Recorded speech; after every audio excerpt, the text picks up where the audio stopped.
বিদেশে অনেক কোম্পানি আছে যারা শত শত শ্রমিক নিয়ে কাজ করিয়ে থাকেন।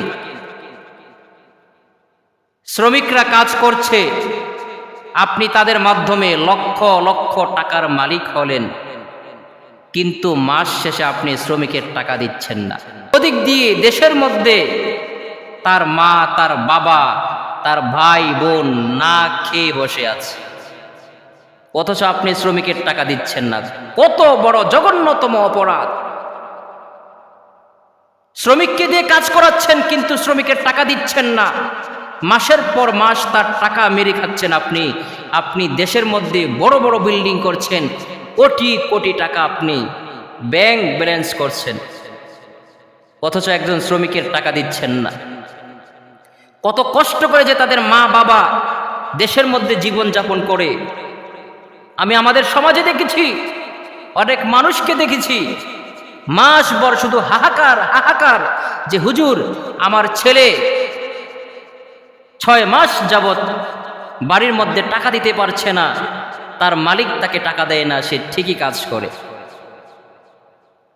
অথচ রাসূলুল্লাহ সাল্লাল্লাহু আলাইহি ওয়াসাল্লাম বলে দিয়েছেন, তোমরা যারা শ্রমিকদেরকে দিয়ে কাজ করাও তাদের ঘাম শুকানোর আগে তাদের টাকা দিয়ে দাও। রাসূলুল্লাহ সাল্লাল্লাহু আলাইহি ওয়াসাল্লাম মৃত্যুর সময় 2টা কথা বলে গিয়েছিলেন।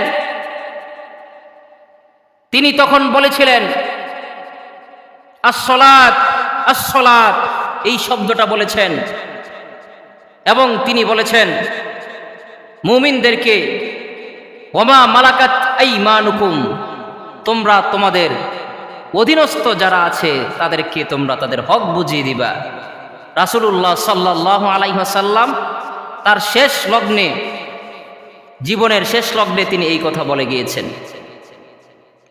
বিদায় হজের ভাষণে রাসূলুল্লাহ সাল্লাল্লাহু আলাইহি ওয়াসাল্লাম মানুষকে ঘোষণা দিয়ে বলেছেন, হে সাহাবায়ে কেরাম শোনো, তোমরা একে অপরের ওপর জুলুম করিও না, একজন আরেকজনের সাথে আরেকজনের ওপর জুলুম করবা না, একজন আরেকজনের হক যথাযথভাবে পৌঁছিয়ে দিবা।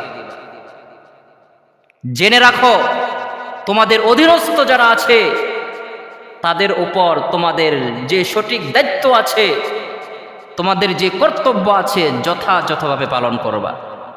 তোমরা যা খাবা তাদেরকে তোমরা তাই খাইতে দিবে, তোমরা যা পড়বা তাদেরকে তাই পড়তে দিবে। রাসূলুল্লাহ সাল্লাল্লাহু আলাইহি ওয়াসাল্লাম এই কথা বলে গিয়েছেন।